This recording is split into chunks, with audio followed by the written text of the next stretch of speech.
یا اللہ یا اللہ، رحمت پہ تیری ہے آسرا، تجھ پہ بھروسہ ہے رب میرا، رحمت پہ تیری ہے آسرا۔ الحمدللہ رب العالمین والصلاة والسلام علی سید الانبیاء والمرسلین، اما بعد فاعوذ باللہ من الشیطان الرجیم، بسم اللہ الرحمن الرحیم، الصلاة والسلام علیکہ یا رسول اللہ وعلی آلکہ واصحابکہ یا حبیب اللہ۔ مدنی چینل کے ناظرین، ایک مرتبہ پھر پروگرام قرآن میں ذکر کردہ حیوانات میں آپ کو خوش آمدید کہتے ہیں۔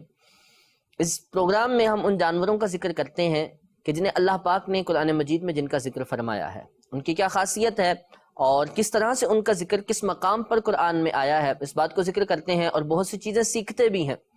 آج جس ٹاپک پر بات کریں گے، جس جانور کی بات کریں گے، اس کی طرف بڑھنے سے پہلے درود پاک کی فضیلت کو شامل کرتے ہیں۔ جناب سیدنا انس رضی اللہ تعالیٰ عنہ، خادم رسول اور بہت پیارے صحابی، نبی پاک علیہ الصلوۃ والسلام کی شرف صحابیت اور حضور کے ساتھ رہنے کا انہیں بہت زیادہ موقع ملا۔ آپ کہتے ہیں کہ نبی پاک علیہ الصلوۃ والسلام نے ارشاد فرمایا کہ جو شخص مجھ پر ایک مرتبہ درود پڑھے اور اس کا درود قبول ہو جائے تو اس کے 80 سال کے گناہوں کو یہ مٹا دیتا ہے۔ سبحان اللہ، درود پڑھتے رہنا چاہیے، کیا پتہ کیا عجب کون سی گھڑی کون سا درود قبول ہو جائے اور سالوں سال کے گناہ بخش دیے جائیں۔ ایک مرتبہ اسی نیت سے درود پڑھ لیں، اللہ پاک قبول فرمانے والا ہے۔ صلو علی الحبیب صلی اللہ تعالی علی محمد صلی اللہ تعالی علیہ وآلہ وسلم۔ مدنی چینل کے ناظرین، جانور تو آپ نے بہت سے دیکھے ہوں گے۔ کئی جانور چار ٹانگوں والے چار ٹانگوں پہ چلتے ہیں، چرواہے انہیں چراتے ہیں، بکریاں ہیں، بھیڑیں ہیں، کئی کچھ بڑے ہوتے ہیں، بھینس گائے وغیرہ، کئی اس سے بڑے ہوتے ہیں، اونٹ وغیرہ، جن سے انسان مختلف منفعتیں حاصل کرتا ہے۔ کئی ایسے ہوتے ہیں کہ جو 2 پاؤں پر چلتے ہیں اور کئی 4 پاؤں پر چلتے ہیں، کئی ایسے ہیں کہ جو چلتے نہیں تیرتے ہیں، پانی کے اندر تیرتے ہیں۔ پھر مختلف قسم کے بڑی سے بڑی مخلوق بھی ملتی ہے اور چھوٹے سے چھوٹے کیڑے، چھوٹے سے چھوٹے جانور بھی ملتے ہیں۔ ہر قسم کی مخلوق میں اللہ رب العالمین کے قدرت کے بے شمار عجائبات ملتے ہیں۔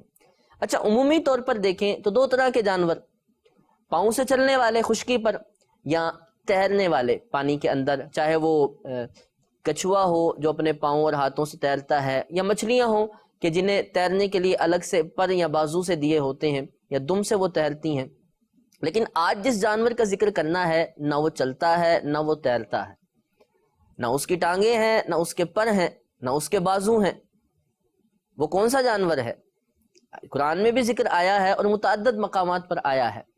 جس جانور کی میں بات کر رہا ہوں، عربی میں اسے حیتن کہتے ہیں اور اردو میں اسے سانپ اور انگلش میں سنیک کہتے ہیں۔ جی ہاں، سبھی نے دیکھا ہے، اور ایک خوف زدہ یعنی خوف دلانے والا اور ڈرانے والا سا جانور ہے۔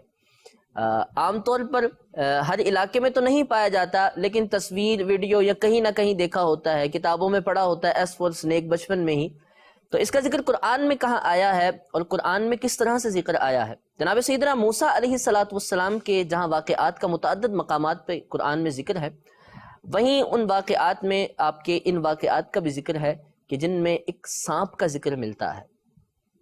جناب سیدنا موسیٰ علیہ الصلوۃ والسلام کے دور کو اگر دیکھا جائے تو یہ اللہ رب العالمین کی حکمت ہے کہ اللہ رب العالمین انبیاء کرام علیہ السلام کو معجزات دے کر اس دنیا میں بھیجتا ہے، اور وہ معجزے ان کے دور کے اعتبار سے ہوتے ہیں۔ یعنی جناب سیدنا صالح علیہ الصلوۃ والسلام کا دور تو یہ ایسا دور ہے کہ جس کے اندر سنگ تراشی کا ہنر بڑا مانا جاتا ہے، لوگ پتھروں سے بڑے خوبصورت چیزوں کو تراشتے ہیں۔ اللہ نے آپ کو ایسا معجزہ دیا کہ پتھروں سے پتھر بنا لیتے، مورتیاں بنا لیتے، گھر بنا لیتے، لیکن پتھر توڑ کر زندہ چیز اونٹنی کو اللہ نے نکال کے آپ کے لیے معجزہ اس کو قرار دیا۔ یہ آپ کی شان تھی۔ جناب سیدنا داؤد علیہ السلام، لوہے کا دور ہے، لوگ لوہے سے بڑی چیزیں بناتے ہیں، لوہے کے بڑے کاریگر ہیں، لیکن آپ کی شان یہ تھی کہ آپ جیسے ہی ہاتھ میں لوہا پکڑتے، لوہا نرم ہو جاتا، جیسے چاہتے اسے ڈھال لیتے۔ وہ آگ کے یوں کہہ لیں کہ وہ محتاج ہوتے، آگ پر اسے جلاتے، اسے پگھلاتے اور پھر وہ کچھ نہ کچھ بنا پاتے، لیکن آپ کو اللہ نے یہ شان دی تھی، ہاتھ میں پکڑتے ہی لوہا نرم ہو جاتا اور زرہیں آپ بنایا کرتے تھے اور بڑی مہارت رکھتے تھے۔ اور بھی مختلف انبیاء کرام کے اسی طرح سے معجزات ملتے ہیں۔ جناب سیدنا موسیٰ علیہ الصلوۃ والسلام کا جو دور تھا، آپ کا دور جادوگری کا دور تھا، بڑے بڑے جادوگر، بڑے بڑے یوں کہہ لیں کہ خود کو جادو میں سب سے عروج پر ماننے والے پائے جاتے تھے، اور جادوگری ہر طرف عام تھی، لوگ جادوگری کے یوں کہہ لیں کہ شوقین بھی تھے اور جادوگری کی طرف لوگ مائل ہوتے تھے۔ اسے یوں کہہ لیں کہ جو جادوگر ہوتا تھا وہ اس دور کا ایک بڑا شخص اور بڑا ماہر شخص مانا جاتا تھا۔ اللہ پاک نے آپ کو ایسا معجزہ دیا کہ سب کے سب جادوگر بھی دنگ رہ گئے۔ فَأُلْقِيَ السَّحَرَةُ سَاجِدِينَ، وہ 70,000 جادوگر بھی آپ کے جو مقابلے میں آئے تھے سب کے سب سجدے میں گر جاتے ہیں آپ کا معجزہ دیکھ کر۔ وہ معجزہ کیا تھا؟ اس معجزے سے پہلے جو ایک تمہید بنتی ہے، جب آپ بڑے ہوئے تھے اور آپ چونکہ فرعون کے ہاں آپ نے پرورش پائی، اللہ کے دشمن کہ ہاں اللہ پاک نے آپ کی پرورش کروائی، اسی دشمن کے ہاں کہ جس نے ربوبیت کا دعویٰ کیا تھا، رب ہونے کا دعویٰ کیا تھا، وہیں اپنے نبی کی پرورش کروائی۔ جب آپ کچھ بڑی عمر کو پہنچے، آپ نوجوان ہوئے، تو آپ صراحتاً اسے منع کرتے تھے فرعون کو، تم غلط کرتے ہو، یہ بت پرستی غلط ہے، یہ ربوبیت کا دعویٰ، خود کو رب ہونے کا دعویٰ کرنا غلط ہے، یہ لوگوں پر ظلم کرنا غلط ہے۔ تو وہ آپ علیہ الصلوۃ والسلام اسے ٹوکا کرتے تھے، وہ اس سے بڑا پریشان تھا۔ لہٰذا اس وجہ سے آپ علیہ الصلوۃ والسلام اس کے دربار سے نکل گئے، اور پھر ایک اور قبطی والا واقعہ، جس کے بعد آپ اس شہر کو ہی چھوڑ کر، مصر کو چھوڑ کر وہاں سے چلے گئے اور حضرت شعیب علیہ الصلوۃ والسلام کے پاس مدین میں چلے گئے۔ وہاں آپ نے پرورش پائی، اور مختلف وہاں کے واقعات ہیں جن کا ذکر بھی قرآن میں ملتا ہے۔ المختصر یہ کہ 8 یا 10 سال حضرت شعیب علیہ الصلوۃ والسلام کے ہاں آپ قیام پذیر ہوئے۔ یہ بھی اللہ کی حکمتیں تھیں کہ حضرت شعیب بھی چونکہ اس علاقے کے نبی تھے، تو ایک نبی سے نبی کی پرورش کروانی تھی، نبی سے نبی کو نبوت کے آداب سکھانے تھے۔ اللہ رب العالمین نے اپنے پیغمبر کی تربیت کے لیے انہیں وہاں بھیجا تھا۔ خیر، جب 8 یا 10 سال بعد آپ وہاں سے واپس تشریف لا رہے تھے، اور اس عرصے کے اندر آپ نے حضرت شعیب علیہ الصلوۃ والسلام کی بکریوں کو چرایا تھا، اور آپ کو حضرت شعیب علیہ الصلوۃ والسلام نے ایک عصا، ایک لاٹھی دی تھی لکڑی کی۔ اور یہ جب مکمل ہوئی مدت اور آپ حضرت شعیب علیہ الصلوۃ والسلام کی بیٹی سے آپ کا نکاح بھی ہوا تھا، آپ اپنی زوجہ کو لے کر جب واپس مصر کی طرف آنے لگے، تو راستے کے اندر ایک بیابان جنگل کے اندر آپ نے ایک آگ سی دیکھی، ایک روشنی سی دیکھی، جس کی طرف آپ قریب جانے لگے۔ ایک طویل واقعہ ہے، المختصر یہ کہ جب آپ اس مقام کے قریب پہنچے تو وہاں سے آپ کو ایک آواز آنے لگی کہ اے موسیٰ، میں تمہارا رب ہوں۔ اور وہ ایک درخت تھا، بڑا منور درخت تھا، خوبصورت درخت تھا۔ حقیقت میں تو وہ پروردگار عالم اسے حضرت موسیٰ علیہ السلام نے نہیں دیکھا، لیکن اللہ پاک نے اپنے کچھ جلوے اس درخت کے اندر رکھے، درخت کی صورت میں جو حضرت موسیٰ کو نظر آئے۔ اور جب حضرت موسیٰ اس کے قریب جانے لگتے تو وہ درخت دور ہوتا جاتا، جب آپ رک جاتے تو وہ قریب آنے لگتا۔ اور اللہ پاک، اب وہی ہو رہی ہے، پہلی مرتبہ اللہ سے کلام ہے، فَخْلَعْنَا عَلَيْكَ، اللہ فرماتا ہے اس مقدس وادی میں آ جاؤ، اس مقام پر آؤ اور جوتے اتار کے آ جاؤ۔ کہ یہ بڑوں کے ہاں جانے کا آج بھی ادب سمجھا جاتا ہے، کہ آج بھی جب ہم کسی بزرگ کی بارگاہ میں جاتے ہیں تو جوتے اتار کے جاتے ہیں، اور اس طرح مسجد میں جیسے دیکھ لے ہم آتے ہیں، یا کسی پاک جگہ پہ جاتے ہیں تو جوتے اتار کے جاتے ہیں۔ تو یہیں پر اللہ پاک کا حکم فَخْلَعْنَا عَلَيْكَ، اپنے جوتے اتار دیں، اپنے نالین اتار دیں۔ اب رب تبارک و تعالیٰ کی طرف سے پہلی وحی ہے، پہلا کلام آپ کے ہاتھ میں، آپ کا وہ عصا بھی ہے کہ جو حضرت شعیب نے آپ کو دیا ہے۔ تو اللہ فرماتا ہے مَا تِلْكَ بِيَمِينِكَ یا موسیٰ، اے موسیٰ یہ تمہارے دائیں ہاتھ میں کیا ہے؟ اللہ پاک جانتا ہے، لیکن پھر بھی یہ استفسار کرنا، مالک تو ہر چیز کو جانتا ہے نا۔ تو پتہ چلا کہ بعض اوقات ایسا بھی ہوتا ہے کہ انسان جاننے کے باوجود کسی چیز کے بارے میں سوال کرتا ہے۔ اب جب یہ سوال ہوا تو حضرت موسیٰ کہتے ہیں ہِیَ عَصَایَ، اے اللہ یہ میرا عصا ہے، یہ میری لاٹھی ہے، میں اس سے پتے جھاڑتا ہوں درختوں سے اپنی بکریوں کے لیے، اور میں اس سے اپنی بکریوں کو ہانکتا ہوں، اور اللہ اس سے میں اور بھی بہت سے کام کرتا ہوں۔ اب اللہ رب العالمین نے جب کلام کرنا تھا تو یہاں اس کی ایک حکمت یہ بھی لکھی ہے، بتانا تھا کہ واقعی دیکھ لو یہ عصا ہی ہے، یہ لکڑی کی چیز ہے نا۔ یہ جب پوچھا تو حضرت موسیٰ کو تو پتا تھا یہ کیا ہے، اب وہ جو بتا رہے ہیں اس سے یہ ظاہر کرنے کہ ایک لکڑی کا ٹکڑا ہے، لکڑی کا ایک لاٹھی ہے۔ اب اللہ پاک فرماتا ہے القیہا یا موسیٰ، اے موسیٰ اسے نیچے ڈال دو، اسے پھینک دو۔ حضرت موسیٰ علیہ السلام جب اس لاٹھی کو، اس عصا کو پھینکتے ہیں تو دیکھتے ہی دیکھتے وہ ایک سانپ بن جاتا ہے، دوڑتا ہوا تیزی سے۔ اب جب وہ حضرت موسیٰ علیہ السلام اسے دیکھتے ہیں اور وہ آپ کی طرف آنے لگتا ہے تو طبعی خوف کی وجہ سے آپ پیچھے کو جانے لگتے ہیں۔ تو پھر اللہ پاک فرماتا ہے رک جاؤ، خوف نہ کرو، کچھ نہیں کہے گا۔ آپ پھر آگے ہاتھ بڑھاتے ہیں، حکم ہوتا ہے اسے اٹھا لو، پکڑ لو، تو آپ جیسے اسے پکڑتے ہیں وہ دوبارہ سے عصا بن جاتا ہے۔ یہاں سے آپ کو یہ معجزہ ملا تھا، اور اسی کے ساتھ اور بھی معجزات ملے۔ ایک معجزہ آپ کو ید بیضاء کا ملا، وہ یہ تھا کہ اپنے آپ ہاتھ کو جب اپنے بغل میں ڈالتے، ہاتھ کے نیچے رکھتے اور دوبارہ نکالتے تو وہ سورج کی طرح چمکنے لگتا، اور پھر جب دوبارہ یوں کرتے تو وہ عام ہاتھ ہو جاتا۔ یہ بھی آپ کا ایک معجزہ تھا۔ وہ جادوگروں کے منہ بند کرنے تھے نا، کہ جو نظر بندی کر کے لوگوں کو جادو دکھاتے تھے، اور یہ اللہ پاک کی شان تھی کہ وہ معجزہ ایسا دیتا تھا نبی کو اس دور کا کہ بڑی بڑی عقلیں بھی دنگ ہو جائیں۔ بڑے بڑے جادوگر اس دور کے جو بڑے مانے جاتے ہیں، سب کے سب انہیں اس بات کو تسلیم کرنے پر مجبور کر دیا جائے کہ واقعی یہ عام شخص نہیں، یہ دکھانے والی چیز بھی عام نہیں، یہ دکھائی ہوئی چیز معجزہ، اور یہ عام شخص نہیں بلکہ یہ اللہ کے نبی ہیں۔ اب آپ کو یہ معجزات عطا ہو گئے ہیں، اور حکم ہے کہ اب جائیں مصر کی طرف، جا کر فرعون کو راہ حق کی طرف بلائیں، دعوت دیں اور اسے اپنے یہ معجزے دکھائیں۔ اب جناب سیدنا موسیٰ علیہ السلام فرعون کے دربار میں جاتے ہیں، اور جا کر اسے تبلیغ حق کرتے ہیں، اور آپ اپنا معجزہ بھی دکھاتے ہیں۔ جب آپ اپنے اسی عصا کو زمین پر رکھتے ہیں، زمین پر ڈالتے ہیں، تو یہ ایک بہت بڑا اژدہا بن جاتا ہے، اور فرعون کی طرف دوڑنے لگتا ہے اور اپنا بڑا سا منہ کھولتا ہے۔ فرعون ڈر جاتا ہے، ہیبت میں آ جاتا ہے، اور خوف کے مارے کہتا ہے اسے اٹھاؤ، فوراً اسے روکو۔ تو حضرت موسیٰ علیہ السلام اس عصا کو دوبارہ اٹھاتے ہیں تو پھر سے لاٹھی ہو جاتا ہے۔ اب یہاں پر فرعون ڈر گیا، مان بھی گیا کہ یہ واقعی معجزہ ہے، لیکن اپنی قوم کو بے وقوف بنانے کے لیے یا اپنی قوم کو ان کی طرف راغب ہونے سے روکنے کے لیے کہنے لگا کہ یہ تو جادو کر ہیں، یہ تو جادو کرتے ہیں۔ اچھا جادوگری کرتے ہو تو چلو میں تمہارے مقابلے میں اپنے جادوگر لے کے آؤں گا، ان سے مقابلہ کرو، پھر اگر جیتے تو پھر ہم آپ کی بات مانیں گے۔ اب حضرت موسیٰ علیہ السلام کے ساتھ دن طے ہو گیا، مقرر ہو گیا کہ جی فلاں میلے کے دن فلاں مقام پر جادوگروں سے آپ کا مقابلہ ہے۔ اب فرعون اپنے درباریوں کو حکم دیتا ہے، اپنی پوری سلطنت سے جادوگروں کو اکٹھا کرتا ہے، 70,000 جادوگر بلائے، بڑے بڑے نامور جادوگر بلائے۔ جادوگروں کے سامنے جب حضرت موسیٰ علیہ السلام اس میدان میں پہنچے تو وہ جادوگر آپ کے ادب کی وجہ سے کہنے لگے کہ اے موسیٰ، آپ پہلے اپنا یہ جو کمال ہے، یہ جو آپ دکھاتے ہیں معجزہ، یہ دکھائیں گے یا پہلے ہم اپنی جادوگری کر لیں؟ تو آپ نے کہا پہلے تم کرو۔ یہاں لکھا علماء نے کہ ان کا یہ جو ادب تھا نا، اللہ کے نبی کا ادب کر لیا کہ آپ پہلے معجزہ دکھائیں گے، آپ پہلے اپنے اساسے جو کرتے ہیں وہ کر کے دکھائیں گے، یا پہلے ہم اپنا جادو دکھائیں۔ اس ادب کی وجہ سے اللہ نے انہیں ایک نعمت عطا کی، اس نعمت کا ذکر آگے ہی ملتا ہے۔ اب جب حضرت موسیٰ نے فرمایا کہ پہلے تم کرو، اب ان لوگوں نے کیا کیا، اپنی رسیاں پھینکی، 70,000 لوگوں نے پھینکی، اور دن کا وقت تھا، سورج چمک رہا تھا، اور ان کی رسیاں ایسی تھیں کہ ان پر انہوں نے پارا جو چمکیلی سی چیز ہوتی ہے اسے انہوں نے کچھ اس طرح سے ملا تھا کہ جب اس پر سورج کی شعائیں پڑتی تھیں تو ایسی چمک لگتی، لوگ یوں سمجھتے کہ وہ ہل رہی ہیں اور وہ سانپ کی طرح جا رہی ہیں، جبکہ ایسا ہوتا نہیں تھا۔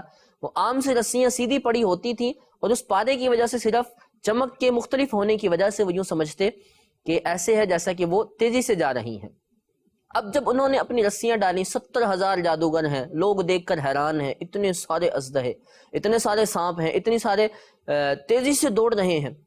تو اب حضرت موسیٰ علیہ السلام نے اپنا عصا زمین پر ڈالا۔ اب وہی عصا کہ جو لکڑی کا تھا، اللہ پاک کی طرف سے معجزہ مل گیا تھا نا، تو اب جیسے ہی زمین پر ڈالا وہ ایک اژدہا بنا اور وہ 70,000 جادوگروں کی رسیوں کو کھا گیا۔ پھر ویسے ہی لکڑی سی بن کی چھوٹی سی وہ آپ کے ہاتھ میں آ گیا۔ جب جادوگروں نے یہ چیز دیکھی تو وہ یہ ماننے پر مجبور ہوئے کہ ہم جو دکھاتے ہیں وہ تو نظر بندی ہے، وہ تو لوگوں کو دھوکہ دینا ہے، لیکن یہ جو چیز ہے یہ واقعی کمال ہے۔ فَأُلْقِيَ السَّحَرَةُ سَاجِدِينَ۔ اب کیا ہوا، سارے کے سارے جادوگر سجدے میں گر گئے۔ قَالُوا آمَنَّا بِرَبِّ الْعَالَمِينَ، کہنے لگے کہ ہم عالمین کے رب پر ایمان لاتے ہیں، رب موسیٰ و ہارون، ہارون اور موسیٰ کے رب پر ایمان لاتے ہیں۔ تو یہ واقعہ سانپ کے حوالے سے جو تھا قرآن میں ذکر ہے، اور پھر آگے بھی تفصیلی واقعات ہیں حضرت موسیٰ علیہ السلام کی۔ فرعون نے یہاں بھی انکار کیا، کہا کہ نہیں، ایسا لگتا ہے کہ آپ ان کے استاد ہیں، یہ آپ کے سامنے اس لیے مان گئے ہیں کہ آپ ان سے بھی بڑے جادوگر ہیں، تو لہذا ہیں آپ ابھی بھی جادوگر۔ وہ اس بات پر ہی مصر رہا۔ اب جب اس نے یہ دیکھا کہ جن جادوگروں کو میں ان کے مقابلے میں لایا تھا وہ سب تو ایمان لا رہے ہیں، تو اب فرعون نے کہا کہ تم یہ کیا کرتے ہو میری اجازت کے بغیر۔ اب وہ جو ادب کیا تھا حضرت موسیٰ کا، اس کا انعام یہ تھا کہ اللہ نے نعمت عظمیٰ ایمان کی دولت سے نوازا تھا۔ اب وہ فرعون کہنے لگا تم میری اجازت کے بغیر کیسے ایمان لاتے ہو؟ تو کہا کہ اے فرعون، ہم نے وہ دیکھ لیا ہے جو رب کی طرف سے حق آیا ہے، اب ہم تیری بات نہیں مانیں گے۔ تو فرعون کہنے لگا میں تمہیں سولی پر چڑھا دوں گا، تمہارے ہاتھ پاؤں کاٹ دوں گا۔ تو وہ 70,000 جادوگر کہنے لگے جو کرنا ہے کر لے، اب ایمان لا چکے ہیں، اب نہیں پھریں گے۔ تو کہا جاتا ہے ان 70,000 کو ہی سولی دے دی گئی، یا پھر ان 70,000 کو قتل کر دیا گیا، شہید کر دیا گیا، لیکن ایک بھی ایسا نہیں تھا کہ جو ایمان سے پھرتا۔ اور یہ ایمان والوں کی شان رہی ہے۔ ایمان کی یہ شان ہے کہ جب کوئی مومن ہوتا ہے، جب کوئی ایمان قبول کرتا ہے، تو ایمان کی حقیقت اسے ایمان سے پھرنے نہیں دیتی ہے، ایمان کی حقیقت ہی اسے بتاتی ہے کہ یہی حق مذہب دین حق ہے۔ خیر، تو یہ حضرت موسیٰ علیہ السلام کا وہ جو عصا تھا، در حقیقت لکڑی کا تھا، لیکن اللہ پاک کا معجزہ جو انہیں عطا کیا گیا تھا اللہ پاک کی طرف سے، کہ وہی جو عصا تھا وہ اب سانپ بن جایا کرتا تھا۔ اس عصے کے اور بھی بہت سے معجزات ہیں کہ جب آپ بنی اسرائیل کو لے کر دریا نیل پار کر رہے تھے تو اسی آپ نے اپنے اس عصے کو مارا تھا اس دریا نیل پر، اسی میں 12 رستے بن گئے تھے، اور دریا کا پانی یوں کھڑا ہو چکا تھا دیواروں کی مانند، اور ان 12 رستوں سے آپس سے بنی اسرائیل گفتگو کرتے ایک دوسرے سے گزرا کرتے تھے۔ یعنی نہ صرف پانی تھا، پانی کے اندر بھی سوراخ ہو چکے تھے کہ 2 رستوں سے گزرنے والے آپس میں گفتگو کرتے۔ یہ بھی آپ کا معجزہ اس عصا سے ظاہر ہوا۔ پھر مقام تیہ کے اندر جب پانی کہیں نہیں تھا دور دور تک، فَإِذِ اسْتَسْقَىٰ مُوسَىٰ لِقَوْمِهِ، جب حضرت موسیٰ نے اپنی قوم کے لیے پانی طلب کیا، اللہ سے دعا کی، ہم نے کہا کہ اپنا یہ جو عصا ہے اسے پتھر پر ماریے، تو اب اس پتھر سے 12 چشمے جاری ہو گئے۔ یہاں پر بھی یہ معجزہ حضرت موسیٰ علیہ السلام کے عصا سے ظاہر ہوا، اور بھی بہت سے معجزات تھے۔ خیر، مختصر واپس اپنے ٹاپک کی طرف آتے ہیں، تو یہ حضرت موسیٰ علیہ السلام کے اس معجزے کا ذکر قرآن میں موجود ہے کہ جسے سانپ کی شکل میں معجزہ بنایا گیا، اور حقیقی سانپ یہ بنتا تھا۔ تو یوں قرآن میں سانپ کا ذکر ملتا ہے، حدیث طیبہ میں بھی اس سانپ کا ذکر ملتا ہے، اور ایک اور بڑا ہی خوبصورت واقعہ جو حدیث میں ملتا ہے، پڑھے تو ایمان تازہ ہو جاتا ہے، ایک عاشق رسول سانپ کا ذکر ملتا ہے۔ آئیے وہ سنتے ہیں۔ معارج النبوہ میں لکھا ہے کہ ایک مرتبہ جناب سیدنا عیسیٰ علیہ السلام ایک مقام سے گزر رہے تھے، آپ کی خدمت میں ایک سانپ آیا اور آپ کی بارگاہ میں آ کر عرض کرنے لگا، علی جان مجھے یہ بتائیے کہ حجاز کا رستہ کہاں ہے، یعنی ارض مقدسہ عرب کا رستہ، مکہ مدینہ، حجاز کا رستہ کہاں ہے؟ جناب سیدنا عیسیٰ علیہ السلام نے پوچھا کہ تمہیں کیا کام ہے وہاں سے؟ تو اب اس سانپ نے جو گفتگو کی، جو بتایا، وہ بڑی کمال بات تھی۔ وہ کہنے لگا کہ علی جان 600 سال سے ایک شخص کا انتظار کر رہا ہوں، ایک محبوب کا انتظار کر رہا ہوں، وہ آخری نبی ہے، سنا ہے حجاز میں آئیں گے، مکہ میں آئیں گے، اور پھر ہجرت کر کے مدینے کی طرف جائیں گے۔ عرصہ بہت لمبا گزرا ہے، اور بعد میں بھی جانتا ہوں بہت لمبا عرصہ ہے، لیکن محبت ایسی ہے کہ اب محبت عشق میں بدل چکی ہے، اور علی جان چاہتا ہوں کہ اس محبوب کی زیارت کر لوں، اسی لیے آپ سے پوچھتا ہوں کہ حجاز کا رستہ بتائیں۔ حضرت عیسیٰ علیہ السلام بڑا متعجب ہوئے، کہنے لگے جانتے ہو میرے اور ان کے درمیان کتنا فاصلہ ہے، کتنے عرصے بعد آئیں گے؟ کہا جانتا ہوں، ایک طویل عرصہ ہے، لیکن محبت شدت میں بدل چکی ہے، اب تو دیدار کرنا ہی کرنا ہے۔ آپ اگلے 600 سال 500 سال کی بات کرتے ہیں، میں پچھلے 600 سال سے انتظار کر رہا ہوں۔ تو اب جناب سیدنا عیسیٰ علیہ السلام نے اس سانپ کو حجاز کا رستہ بتایا۔ اسے معلوم تھا کہ یہ اللہ کے نبی مکہ سے مدینہ کی طرف ہجرت کریں گے، اور راستے میں ایک غار میں بھی آپ تشریف لائیں گے۔ اب چنانچہ اس غار کے اندر یہ سانپ جا کر مدتوں سے انتظار کرتے ہوئے بیٹھا رہا، اور عاشق تھا، چاہتا تھا کہ کسی طرح حضور کا دیدار ہو جائے، حضور علیہ السلام کی زیارت ہو جائے۔ تو اس غار کے اندر اس سانپ نے 70 سوراخ کیے، 70 ہولز، 70 سوراخ کیے۔ شاید وہ بھی جانتا تھا کہ جو ان کے ساتھ آئیں گے وہ بھی بہت بڑے عاشق ہیں، وہ بھی کسی نہ کسی طرح ان سوراخوں کو بند کریں گے کہ محبوب کو تکلیف نہ ہو جائے۔ خیر، ان 70 سوراخوں کو بنانے کے بعد وہیں اس پہاڑ پر عرصے تک انتظار کرتے رہے۔ پھر وہ گھڑیاں آئیں کہ وہ پہاڑ منور سا ہونے لگا، حضور تشریف لائے، صدیق اکبر رضی اللہ تعالیٰ عنہ پہلے غار میں آتے ہیں، صفائی کرتے ہیں، تمام سوراخوں کو بند کر دیتے ہیں اپنے کپڑوں سے، پھر بھی سوراخ بچ جاتا ہے جس پر اپنی ایڑی یا اپنا پاؤں کا انگوٹھا رکھ لیتے ہیں، اور حضور کو عرض کرتے ہیں آقا اب تشریف لائیں۔ حضور تشریف لاتے ہیں، آپ کے گود کے اندر سر رکھ کے آرام فرمانے لگتے ہیں۔ اب وہ جو سانپ مدتوں سے انتظار کر رہا تھا، وہ جو عاشق آج محبوب کو دیکھ کر اپنی خواہش پوری کرنے والا تھا، جب اس نے دیکھا کہ وہ 70 سوراخ بند نظر آتے ہیں، ہر طرف کچھ سختی معلوم ہوتی ہے لیکن ایک سوراخ پر نرمی ہے، جس پر آپ نے ایڑی رکھی ہوئی تھی یا پھر اپنا انگوٹھا رکھا ہوا تھا، وہ کچھ اسے نرم معلوم ہونے لگا، تو اس نے چاہا کہ اس کے ذریعے کسی طرح داخل ہو، اور اس نے آ کر اپنے سر کو اس پر رگڑا تاکہ کوئی چیز ہے ہٹ جائے، کسی طریقے سے میں دیدار کر لوں۔ لیکن عاشق صادق جناب سیدنا صدیق اکبر نے جب دیکھا کہ کوئی چیز ہے اور لگتا ہے کہ کہیں موذی نہ ہو، آ گئی حضور کو تکلیف نہ دے دے، تو آپ نے نہیں ہٹایا۔ وہ بھی عاشق صادق تھا، خواہش تھی کہ کسی طرح زیارت ہو جائے، دیدار ہو جائے۔ اب اسی تڑپ کے اندر ڈسنا شروع کیا، ڈنک مارنا شروع کیا۔ اب وہ عاشق ڈستے جا رہے ہیں، یہ عاشق برداشت کرتے جا رہے ہیں، ایک دیکھنا چاہتے ہیں، ایک مضر ضرر سے روکنا چاہتے ہیں، حضور کو بچانا چاہتے ہیں۔ اب اسی ضرر، اسی تکلیف کی وجہ سے جب عاشق صادق کی آنکھوں سے آنسو نکلتے ہیں اور رخ والضحیٰ پر آ کر وہ نچھاور ہوتے ہیں، تو حضور اپنے آرام سے، نبی پاک علیہ الصلوۃ والسلام اپنی نیند سے آپ اٹھتے ہیں اور دیکھتے ہیں کہ صدیق اکبر کی آنکھوں میں آنسو ہیں۔ پوچھتے ہیں صدیق کیا ہوا؟ آقا اس جہاں ایڑی رکھی ہے یا پاؤں رکھا ہے وہاں سے کوئی چیز ہے ڈسے جاتی ہے، لیکن میں ایڑی یا انگوٹھا نہیں ہٹاتا کہ کہیں ایسا نہ ہو میں ہٹاؤں وہ موذی چیز اندر آ کے آپ کو تکلیف پہنچائے۔ تو نبی پاک نے بتایا صدیق ہٹا دو پاؤں، کوئی تکلیف نہیں ہوگی، کوئی ضرر نہیں ہوگا۔ حضور جانتے تھے کہ وہ عاشق ہے جو بیٹھا ہوا ہے اور اس نے آنا ہے زیارت کرنے۔ اب ایک عاشق دیکھ رہے ہیں، حضور علیہ الصلوۃ والسلام جلوہ فرما ہیں، وہ سانپ وہاں سے داخل ہوتا ہے، آ کر بیٹھا رہتا ہے، رخ والضحیٰ کو تکتا رہتا ہے، تکتا تکتا بالآخر وہاں سے چلا جاتا ہے، کوئی تکلیف نہیں دیتا۔ تو یہ خوبصورت واقعہ سانپ کے متعلق معارج النبوہ میں لکھا ہے کہ نبی پاک علیہ الصلوۃ والسلام سے تو ہر ایک محبت کرتا تھا، نبی پاک سے تو شجر و حجر بھی محبت کرتے تھے، نبی پاک سے فراق میں، حضور کے انتظار میں تو سالوں سال وہ سانپ بھی غار میں بیٹھا رہا۔ اللہ پاک ہم سب کو بھی حضور کی ایسی سچی محبت عطا فرمائے۔ آئیے کچھ دلچسپ باتیں سانپ کے متعلق سنتے ہیں۔ سانپ کی اگر تاریخ کو پڑھا جائے تو دنیا سے پہلے بھی اس سانپ کا وجود تھا۔ وہ کہاں پر تھا؟ جی ہاں، جنت کے اندر جناب سیدنا آدم علیہ نبینا و علیہ الصلوۃ والسلام جب حضرت حوا رضی اللہ تعالی عنہ کے ساتھ موجود تھے تو اور شیطان کو جنت سے دھتکار کے نکال دیا گیا تھا، تو اس وقت بھی یہ سانپ جنت میں موجود تھا۔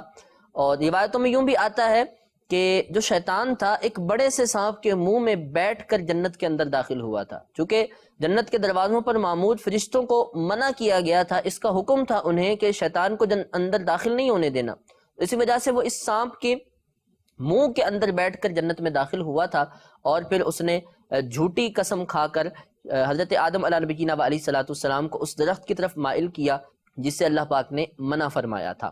تو اب یہاں سے معلوم ہوتا ہے کہ سانپ جو ہے یہ جنت میں بھی موجود تھا، اور پھر اس کے بعد اسے وہاں سے نکال دیا گیا تھا کہ جب اس نے شیطان کو بٹھا کر اپنے منہ میں جنت میں لے گیا تھا۔ اسی کے ساتھ سانپ کی کچھ دلچسپ باتیں۔